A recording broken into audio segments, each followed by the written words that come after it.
ইরানের সর্বোচ্চ ধর্মীয় নেতাকে হত্যা করা হয়েছে। এই খবর এতক্ষণে নিশ্চয়ই জেনে গেছেন আপনি। এখন নিশ্চয়ই আপনার মনে এই প্রশ্ন উকি দিচ্ছে, কে হবেন ইরানের পরবর্তী সর্বোচ্চ ধর্মীয় নেতা? এই ভিডিওতে আমি ৪ জন ব্যক্তির পরিচয় আপনাকে জানাবো, যার মধ্যে যে কোনো একজন হয়ে বসতে পারেন ইরানের পরবর্তী নেতা। একই সাথে জানাবো কিভাবে কোন প্রক্রিয়ায় সর্বোচ্চ ধর্মীয় নেতা নির্বাচন করে ইরান। মুজতবা খামেনি, তিনি নিহত আয়াতুল্লাহ আলী খামেনির ছেলে। যদি পরিবার থেকে উত্তরসূরি বেছে নেওয়া হয় তাহলে তার সুযোগ সবচাইতে বেশি। মুজতবা খামেনির বয়স ৫৬। তিনি একজন শিয়া ধর্মযাজক।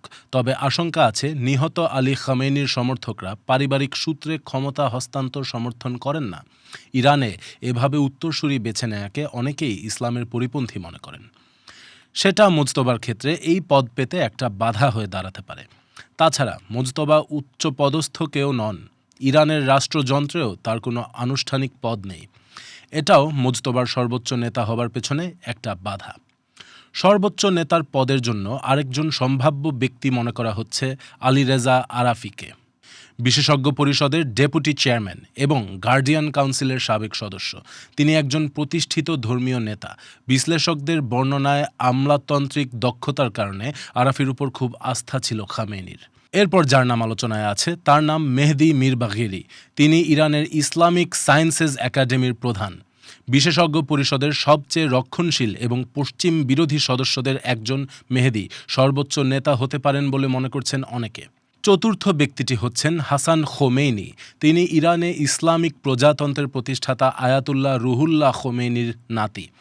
তাকেও অনেকে দেখছেন সম্ভাব্য পরবর্তী সর্বোচ্চ নেতা হিসাবে। তবে তার রাজনৈতিক প্রভাব কম। তিনি কট্টর রক্ষণশীল নন। এ কারণে ২০১৬ সালের বিশেষজ্ঞ পরিষদ নির্বাচনে তার প্রার্থিতা বাতিল করা হয়।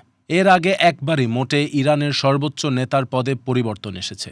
১৯৮৯ সালে আয়াতুল্লাহ রুহুল্লাহ খোমেনির মৃত্যুর পর সর্বোচ্চ নেতা নির্বাচিত হয়েছিলেন আয়াতুল্লাহ আলী খামেনি। ইরানের সর্বোচ্চ নেতা পদটি ধর্মতান্ত্রিক রাষ্ট্রে ক্ষমতার কেন্দ্রবিন্দু এবং রাষ্ট্রের যে কোনো বিষয়ে তার কথাই শেষ সিদ্ধান্ত। সর্বোচ্চ নেতা দেশের সামরিক বাহিনী এবং রেভলিউশনারি গার্ড বাহিনীর সর্বাধিনায়ক হিসেবেও কাজ করেন। কিন্তু এই নেতাকে কিভাবে নির্বাচিত করা হয়? সর্বোচ্চ নেতা নির্বাচনের ক্ষেত্রে একাধিক স্তর কাজ করে থাকে। Guardian council, assembly of experts এই প্রক্রিয়ায় যুক্ত থাকে।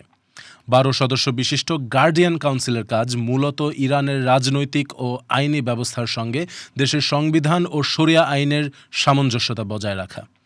পরবর্তী সর্বোচ্চ নেতা মনোনীত হওয়ার আগ পর্যন্ত প্রেসিডেন্ট ও বিচার বিভাগের প্রধান সাময়িকভাবে রাষ্ট্র পরিচালনার দায়িত্বে থাকবেন।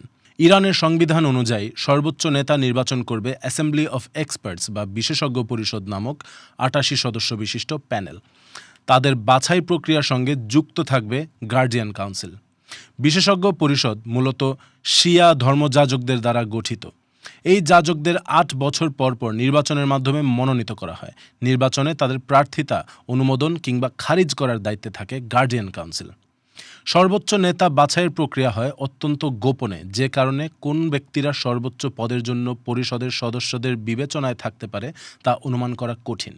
আন্তর্জাতিক সংবাদ মাধ্যমের প্রকাশিত তথ্য অনুযায়ী বিশেষজ্ঞ পরিষদের সর্বোচ্চ নেতা বাছাই করতে হবে সংবিধানে উল্লিখিত নিয়ম মেনে।